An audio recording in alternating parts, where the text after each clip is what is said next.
कहिए, कैसे हैं आप सब? उम्मीद करती हूँ पूर्वा की ये ठंडी बयार गर्मी से कुछ राहत दे रही होगी आजकल। आज जो मैं बात करने वाली हूँ वो बहुत खास है, मेरे लिए तो बहुत ही खास है, सच में। एक दिन यूं ही माँ से बात करते वक्त मुझे ये पता चला कि कैसे मेरे माँ पापा रिश्तेदारों के मेरी शादी से जुड़े सवालों के जवाब देते हैं। जी हाँ, मैं और मेरे पेरेंट्स सारी बातें शेयर करते हैं। मुझ तक सारी बातें आती हैं जो मुझसे जुड़ी हैं। क्या आप जानना चाहते हैं कि वो क्या जवाब देते हैं मेरी शादी के सवालों पर? आप नहीं भी जानना चाहते होंगे, मैं तब भी बताऊंगी। आखिर ये वीडियो इसीलिए तो बनाया है। वो कहते हैं, शादी ब्याह हमारे हाथ की चीज नहीं है। बच्चों को जब सही लगेगा वो कर लेंगे शादी, और अगर नहीं भी मन करेगा तो शायद नहीं भी करेंगे। आखिरकार शादी ही जीवन का एकमात्र लक्ष्य तो नहीं। हो सकता है उसकी अपने जीवन से कुछ और अपेक्षाएं हो। जी हाँ, ये जवाब होते हैं मेरे पेरेंट्स के, सिर्फ माँ के ही नहीं, पापा के भी।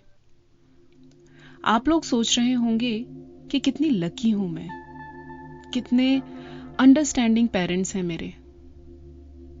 हाँ, लकी तो मैं हूं, पर इतना अंडरस्टैंडिंग बनने के लिए माँ पापा ने मेहनत बहुत की है और अभी भी कोशिश करते रहते हैं।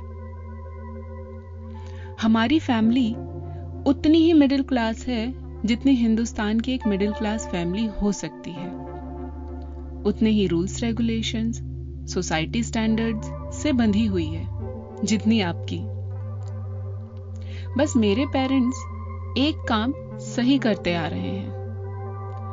उन्होंने अपने दिमाग के दरवाजे खुले रखे हैं। वो नए विचारों, नए तौर तरीकों को सुनने समझने से अपने आप को रोक नहीं रहे हैं। ठीक अपने बच्चों की तरह वो भी हर दिन जीवन में कुछ नया सीख रहे हैं, चाहे वो फोन पर एक नई ऐप चलाना ही क्यों ना हो। उनकी इस कोशिश की वजह से हम सारे बच्चे उनसे खुलकर बात कर सकते हैं और कई दफा खुलकर लड़ाई भी कर सकते हैं। हाँ, हम सच में लकी हैं। हमारे पेरेंट्स ने भी हमारी परवरिश में जाने अनजाने कुछ गलतियां की हैं, पर एक काम उन्होंने बिल्कुल सही किया है, ये समझने का कि उनके लिए क्या ज्यादा जरूरी है, सोसाइटी के स्टैंडर्ड्स या उनके बच्चे। जीवन के हर पड़ाव पर एक व्यक्ति से समाज की कुछ अपेक्षाएं होती हैं। बच्चा 4 से 18 वर्ष के बीच अच्छे या ठीक ठाक नंबर से स्कूल की पढ़ाई कर ले, फिर अच्छे कॉलेज में एडमिशन ले ले, फिर सही करियर बना ले, फिर सही जीवन साथी चुनकर शादी कर ले, फिर अपना परिवार आगे बढ़ाए। इन सारी चीजों में बुराई कुछ भी नहीं है, ये सब कुछ बहुत अच्छा है और एक लंबे समय से हमारे समाज को बहुत सुचारू रूप से चला रहा है ये सिस्टम। पर हर इंसान के जीवन में ये सब कुछ ठीक ऐसे ही क्रम में चले, ऐसा जरूरी नहीं है। कुछ चीजें आगे पीछे हो सकती हैं। कुछ काम किसी के जीवन में पहले होंगे तो किसी के जीवन में बाद में। क्रम अलग होने से या कुछ चीजों का समय बदलने के आधार पर हम किसी भी इंसान की क्षमता को जांच परख नहीं सकते। हर बच्चे को समझने के लिए हमें उसे अपनी अपेक्षाओं और महत्वाकांक्षाओं से मुक्त करना होगा और खुद को मानसिक रूप से उसके स्तर पर लाकर उसे सुनना होगा।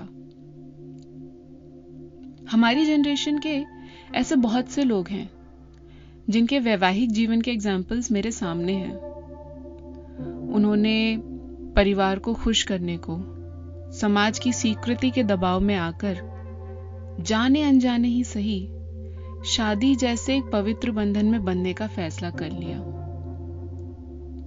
कुछ अपने साथी के साथ अभी तक सामंजस्य बिठाने की कोशिश कर रहे हैं, कुछ अलग हो चुके हैं, कुछ बच्चा कर अपने आप को भूल चुके हैं और कुछ अपनी परिस्थितियों से समझौता कर चुके हैं। पर इन सभी लोगों में से खुश कोई भी नहीं है। इन्हें या तो अभी भी पुराने रिश्ते और लोग आकर्षित करते हैं, या ये मन बहलाने के लिए बाहर कोई नया ढूंढ रहे हैं। और अगर कोई ऐसा कुछ नहीं कर रहा है तो वो या तो तरह तरह के सब्सटेंसेस से या बेवजह के एंटरटेनमेंट से अपना मन बहला रहे हैं।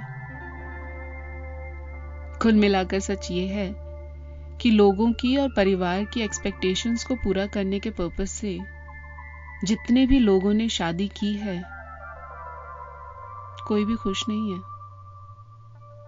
शायद 10% हो, पर उनकी भी कोई गारंटी नहीं है। बाकी बाहरी चीजों में खुशी ढूंढ रहे हैं। और ये एग्जाम्पल तो सिर्फ शादी का था। अपने करियर में भी ऐसे बहुत से बच्चे हैं जो स्ट्रगल कर रहे हैं, सिर्फ इसलिए क्योंकि उनके कंधों पर उनके परिवार की अपेक्षाएं हैं। दुख होता है ये देखकर कि माता पिता अपने अधूरे सपने अपने बच्चों से पूरा करवाने की अपेक्षा रखते हैं। क्यों? उन्हें इस दुनिया में आप इसलिए लेकर आए हैं कि वो आपके सपने पूरे कर सकें, आपका सर गर्व से ऊंचा कर सकें। ऐसा भी तो हो सकता है कि वो इस दुनिया में कुछ और करने आए हों। वो कुछ और, कुछ बहुत अलग, बहुत महान भी हो सकता है, और वो कुछ बहुत साधारण सा भी हो सकता है। पर वो जो भी होगा, वो उनका अपना चुना हुआ होगा, वो उनका अपना सीखा हुआ होगा। वो समाज और परिवार की स्वीकृति के दबाव में लिया गया आधा कच्चा निर्णय नहीं होगा, जिसका बोझ वो आजीवन अपने कंधों पर लेकर घूमते रहेंगे। और हो सकता है उस बोझ तले वो इतना दब जाएं कि आपसे बहुत दूर चले जाएं, आपके सामने होते हुए भी। मेरे खुद के बच्चे नहीं हैं, पर मैं खुद एक बहुत डिफिकल्ट चाइल्ड रही हूं, जिसको उसके माता पिता ने बिल्कुल परफेक्शन के साथ भले ही ना सही, पर प्यार और अंडरस्टैंडिंग के साथ हैंडल किया है। आप अपने बच्चे को दुनिया के सारे ऐशो आराम दे सकते हैं, पर अगर आप उन्हें उनके स्तर पर आकर प्यार और अंडरस्टैंडिंग नहीं दे सकते, तो बाकी सारी चीजें फेल हो जाती हैं, जिसका भुगतान बच्चे को कई दफा आजीवन करना पड़ सकता है। जीवन के इस रंगमंच पर हम सब अलग अलग किरदार निभाने आए हैं, आपके बच्चे भी। उनका किरदार आप तय नहीं कर सकते, आप उन्हें तैयार कर सकते हैं,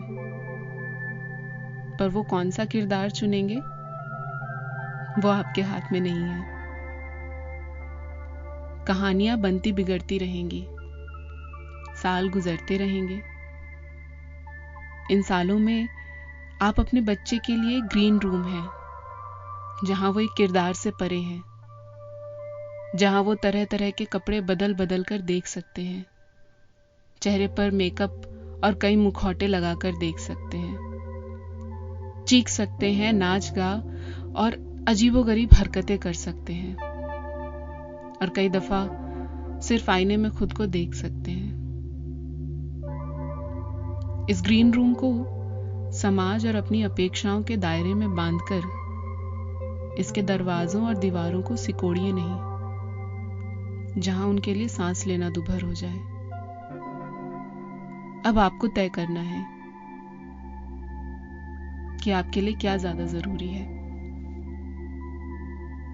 समाज के बनाए गए रूल्स, जिनके हिसाब से एक सेट तरह से सिस्टम अभी तक फ्लो कर रहा है। या आपका बच्चा। मिलती हूँ जल्द ही।